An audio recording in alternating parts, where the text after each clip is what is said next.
This week on To the Contrary. Is there gender bias in the Democratic presidential primary? Then, married versus unmarried moms and housework, the surprising results of a new survey. Behind the headlines, safe travels. As women travel solo internationally in record numbers, we tell you what you need to know about staying safe.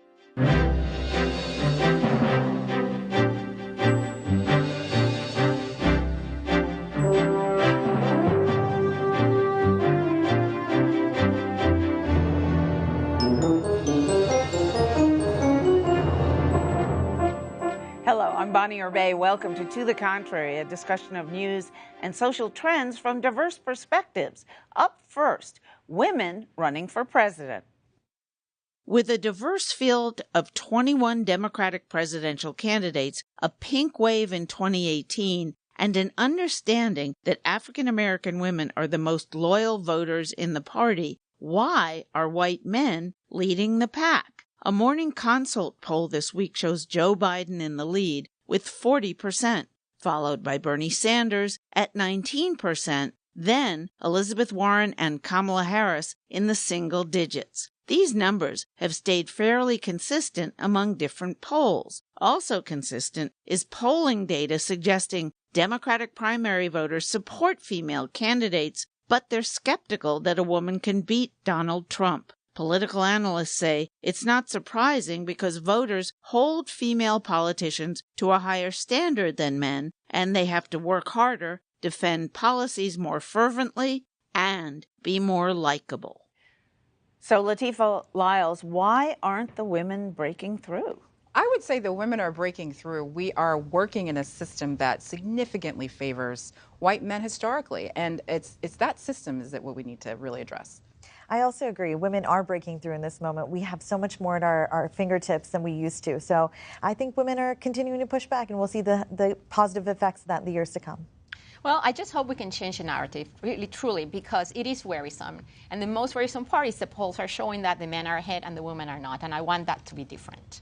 Well, it could very well be that, women and voters still just support the candidates not based on gender, but based on the issues. And maybe that's why some women are still struggling to break through, although they're making headway. Okay, but how can you, on what issue would you prefer as a voter, Joe Biden to Kamala Harris? Do you even know?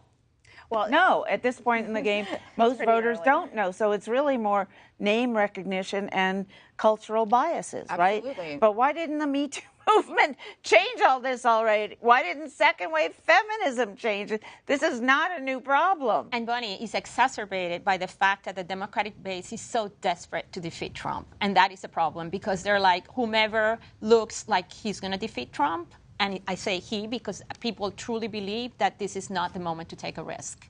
That's the reason why and we all have to look at it because I have to look at it myself, why I'm more gravitated. I love Elizabeth Warren. I think she's the right candidate. I love her substance. But you ask me, I don't think she's electable. Is it true or not? Bush, for example, was seen to be, Bush the second, was seen to be, likable. I never understood that, but likability is a problem. And do you think Kamala Harris, is she likable?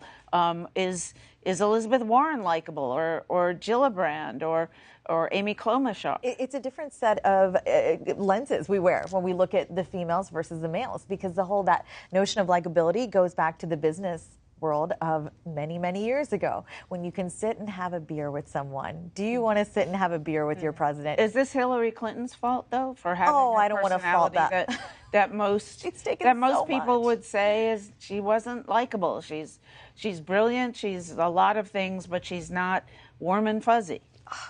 I have a tough time with that because I've never supported Hillary Clinton politically or financially, but she was the epitome of what my mother raised me to be, which was strong and accomplished and just put yourself out there and keep pressing on.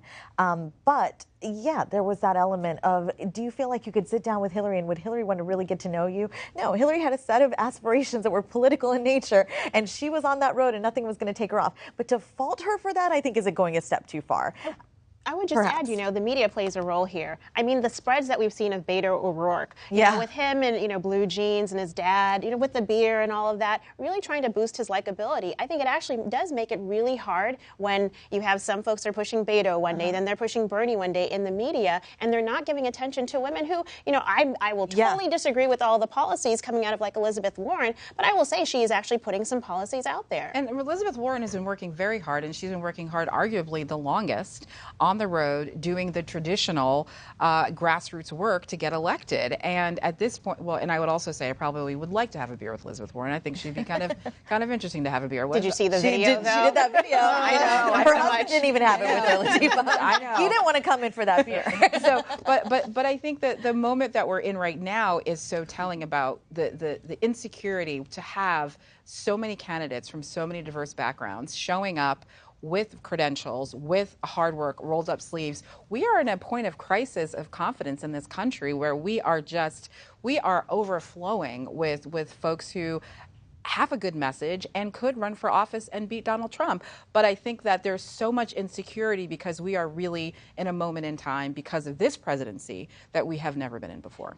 And I think it's important to have the conversation. I'm glad to see more articles about it. I think people are now reflecting themselves. Am I doing this? Am I playing that game? And this is not over. We're just starting. Who knows who the candidate So I'm not too glad to see those articles. What I always think about as critical is who's going to be the best debater, who's going to does everybody think Joe Biden is going to beat Donald Trump in a debate and Kamala Harris or Amy Klobuchar couldn't do it? And I'm going to answer that question, but I want to say that I don't want to see all these articles on such a big field because putting my strategist hat on for a moment, I'm a former political strategist, I want to see who can take the president on mano a mano. Like, this is not a moment for everybody run to the pool like summer camp just started. This is beat the guy if you don't like him that much. So be smart about it. One old white guy against another old white guy presents the best challenge, okay? Because it removes all those layers. I know it's not politically, the savviest and nicest thing to say, but it's true because Biden has that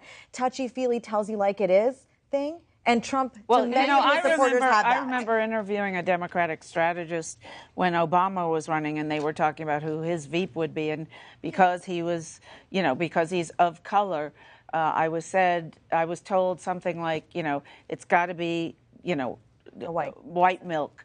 It's got to be something very white bread, something not offensive to anybody because running a president of color is going to offend some people. And a lot of people say we now have Trump because the Democrats got Obama elected. And frankly, I don't think the question of debates is, I don't remember Trump winning a debate. Do you? I don't feel like in the last election cycle he came together very well at all in the debates. And now we're like, who can beat him on the issues? He doesn't go to task on issues. That's not what this is about. This is about how messaging works. It's about getting to hearts and minds, and you can have someone who's just as savvy as the next person on debates. Well, remember in the last debate particularly, he was kind of following her around and yelling at. How does a woman deal? How would you deal effectively? Like, would you turn around, start following him and screaming at him? Yeah, I think people are more aware. But the point I want to make is this is about potentiality, and about giving people a chance. And the problem with the bias that we're seeing and the people not recognizing the full potential of the female candidates is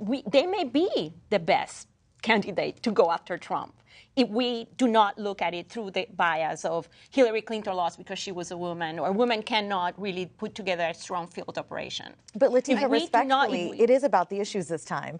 And I think you can speak to that, Patrice, because the economy is strong. Exactly. So you're talking about President Trump coming to the table with the presidency, the advantage of being president, the advantage of having a stellar economy, and the data to prove that it wasn't just the Obama policies that are put in place. When you talk about, though, the debate and what it's going to look like, yes, President Trump didn't get in, or at the time, candidate Trump didn't get into a lot of issues, but it was how he was able to communicate in a very simplistic way to American people who felt like everyone talked over them, talked above their heads. And I think, when you look at some of the candidates on the left, you have professors, you have lawyers, they will be intellectuals, and that's wonderful. But then you have a lot of people who really just want something simple and boiled down. And if they can't match that simplicity and the firmness that the president speaks with, then they're not going to be the best candidate. And I think the dimensions of candidacy are more than just housework.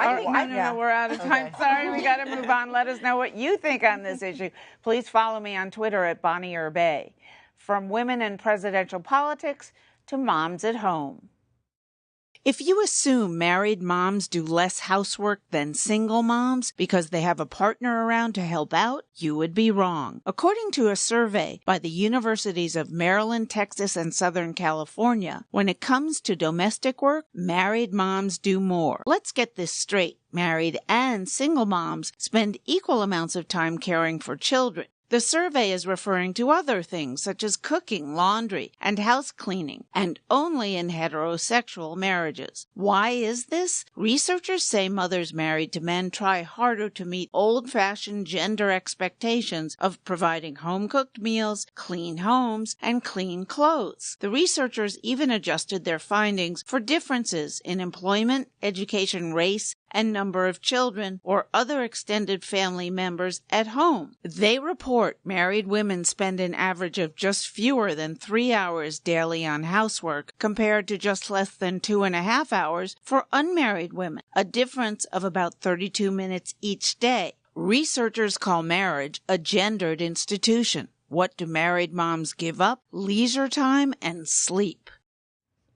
I presume you know about that being a new mom, but do you agree that married moms in heterosexual relationships, and they were, very forward about this in the survey, are more likely to want to, be the perfect mom, whereas single moms can do it their own way because there's nobody else around they got to please? I kind of disagree with that. I think moms want to be the best moms, and that means making sure the kids are ready for school, teeth brushed, bellies full, and all of that. And so I do understand that there does have some personally imposed pressures, myself especially, on wanting to make sure everything is done the right way, done my way. And I do, when speaking with other new moms, we all say the same thing. Yeah, we want to make sure everything is running the way we want it to run. But I don't necessarily think that it's societal, imposed from society. I think it's just maybe the type A in us. I think the pressure to conform to a stereotype is stronger than ever, especially the data showing how this bears out for working moms and non-working moms who are married, and that there's this pressure, if you're working too, that you're not fitting the mold. So I'm going to go back home and work extra special hard because I'm working from 9 to 5. And I think that data point is very telling in that the backlash still to be a full-time working mom in today's world is still met with a little bit of skepticism. So what's the answer? I think the answer is you do what works for you, and there's this culture of marriage is very much based in a very patriarchal, litany. We can't escape that, and I think couples have to do what makes sense for them, and women are doing a lot of the catch up because of the stigmas. Well, I grew up in a household where my mother was very conscious of it, and we're talking about the 70s. Conscious of what? Of the roles, and very demanding of my dad, which was very radical in Puerto Rico. Imagine that, super traditional. I do disagree with you. It is tradition. It's not malicious. It's just tradition, no? And the thing is that it's putting a lot of stress in women that feel they have to be Little Miss Perfect. No, I have to cook, I have to clean, I have to do all these things, and are not demanding of men to share in the burden. So I think this is the key here. Is why, with all the awareness that we have, the survey is still showing that the women are carrying the burden. Why they're not asking the guys, and why the guys are not offering? Well, because the population, the general population, is one thing, and what you see portrayed in the media is quite another. Do you agree with them that marriage is a gendered institution? In other words, it's more entrapping in terms of making people do what they think tradition requires of them than being single? It can be, but I think in my generation, I remain completely encouraged by the fact that I see so many men and women through friends and even acquaintances talk openly about how relationships have changed. And I know that I'm in a very traditional marriage where, unfortunately, my husband is a major breadwinner now, but he always says to me, hey, if you're going to make the big bucks, I can't wait to be the stay-at-home dad. And he lays out a plan and a pathway for me to go get that.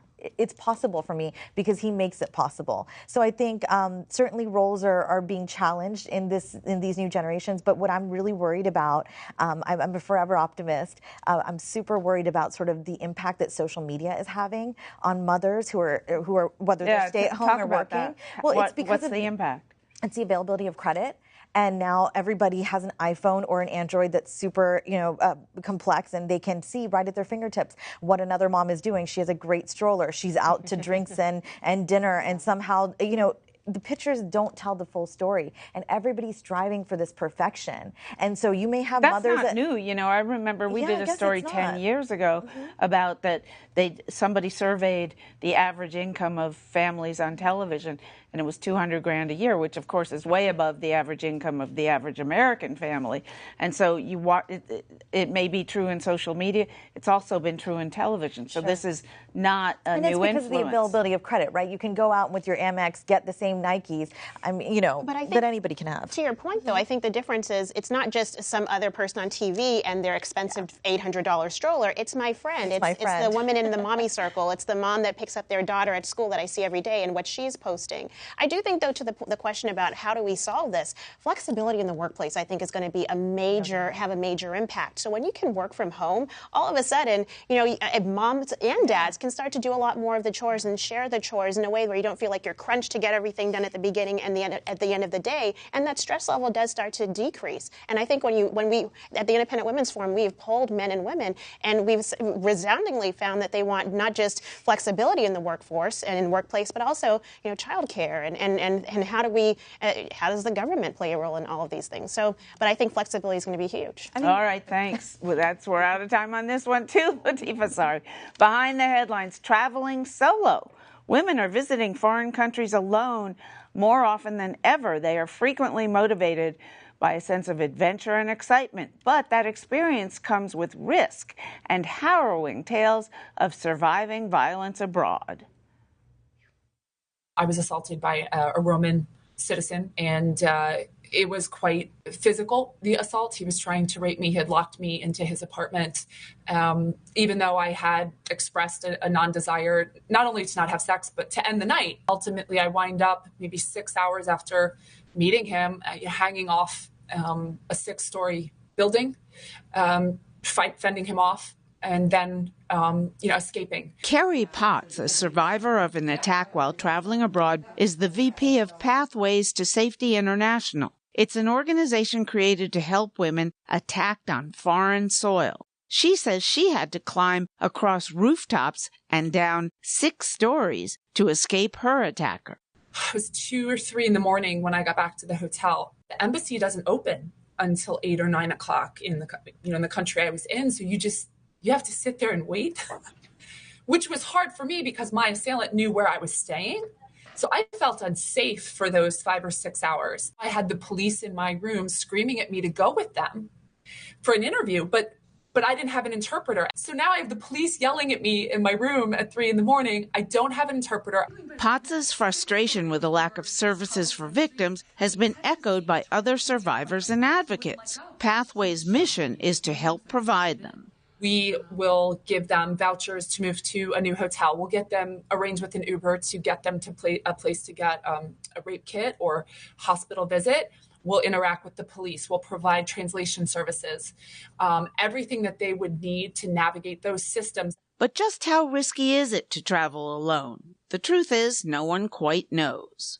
We know that women disproportionately face violence in public spaces that men don't face. We saw a statistical rise in solo female travel in general, but we actually found a dearth of information. There was really no statistics available to understand what this means for women who travel abroad. We didn't see figures out there for numbers of attacks. And that was something that was actually quite concerning to us. Megan Specia, along with Tariro Muzazewa, co-authored a New York Times piece on the dangers of traveling alone. It kind of grew out of something we were seeing almost daily towards the end of the year last year, these stories of women who often were quite young, often were Western women, who were traveling alone and had been attacked or in some cases killed.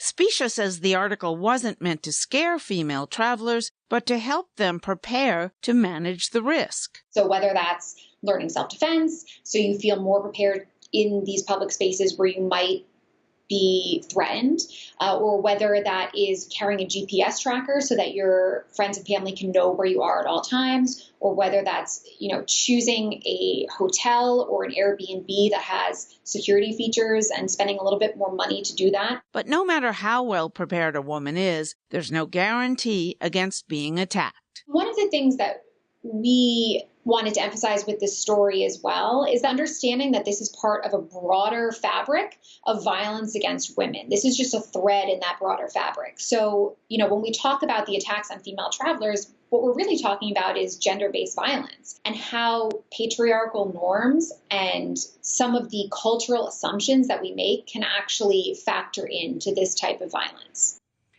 So more and more women are traveling abroad alone, but shouldn't the trend be in the other direction? Join a group if you want to stay safe? Well, this is a very important issue, and I'm glad we're talking about it. Because increasing number of women are traveling alone. The fact is that most women survived and don't have these types of experience. We're very aware when we travel, but it happens, and I think people need to be prepared.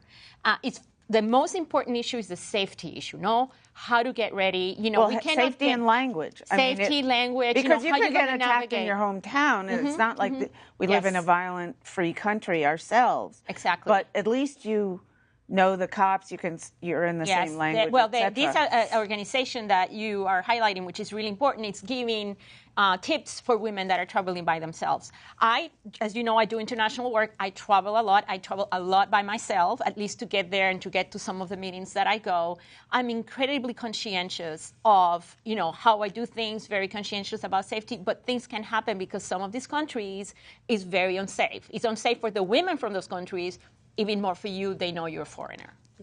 I think every country can be unsafe. It's just about knowing your surroundings. I've traveled extensively alone prior to meeting my husband, and was happy to do so because I was raised up as a girl that thought I could do anything. So when I saw men hiking alone, I grew up in wild, wonderful West Virginia. I just thought I could do anything, from going to a cosmopolitan city to going to the mountains. I was never scared. But now in my mid-30s, I have 2 daughters now too. I was just recently on a trip a few months ago where I was going to be alone for a period of time in a foreign country, and I remember getting ready for it and being very careful about what I wore and how, really close-fitting my dress was, and just how I was going to operate. And I just thought to myself, 10 years back, I wouldn't have thought of that. And I did not drink any drinks because I just thought, well, what if somebody touches that drink, even if I have my hand on it the whole night? So it's about being conscientious. It's upon us. It's incumbent upon women. And I know most people don't like to hear that, but I had a really awful experience in 2012 when I went to India, and I was on an international flight, an Air India flight, where a man was pleasuring himself across the aisle from me. You didn't call the flight attendant? I didn't realize what was happening for 30 minutes. I thought, why does he keep looking at me this way? And when I realized, I felt so violated and angry. I went to the stewardesses, and they took their sweet time in moving me. About 20 minutes. And I remember feeling so weirded out and scared in those 20 minutes, and couldn't believe. I still am having a moment where I can't believe that happened to me. To know that there's an organization where other women might have experienced something, I think could have given me some comfort. But I remember being even furious at the flight attendants that here were fellow women. Point, when you're flying, it's on the airline, I would think. Yeah. They were women, and they couldn't even, you know what I mean? Yeah, I think it was odd. The thing that this raises for me, as somebody in a country where people of color and women of color are too, also we police ourselves and how we move around in safety, and there is safety in communities. And some communities were not safe, even at home. And I think lots of cohorts and friends that I have who are women of color traveling take that approach to where we don't travel in our backyard sometimes by ourselves because we're afraid of being, attacked or singled out, or, there's certain parts of the country that people of color don't travel to for that reason. And so I think in some senses, there's an approach, and there always has been, for people of color in particular, in moving into unknown spaces. So you think they're safer? Women of color are maybe safer than white women? I think that there's an approach. Go abroad? I think there's a privilege to free movement in this country that white people have, that people of color do not have. And traveling abroad myself to South Asia when I was younger, that was one of the things that I did first, was to say, what is it like for a black person traveling in South Asia, where there are no black people or black Americans at all, actually. And there were resources and websites and books in some cases about how to do that. But the expectation for some of us is that that's not going to be be an assumption that I have the privilege to go as I please where I want to go, first and foremost as a person of color. Then, of course, the deal is right now we live in a society where women have to think twice about even walking to our cars after work. So those two things come to mind for me for sure in the story. All right. Thank you all. Great show. Great job. That's it for this edition. Please follow me on Twitter and visit our website, pbs.org/to the contrary. And whether you think or agree, whether you agree or think to the contrary. See you next week.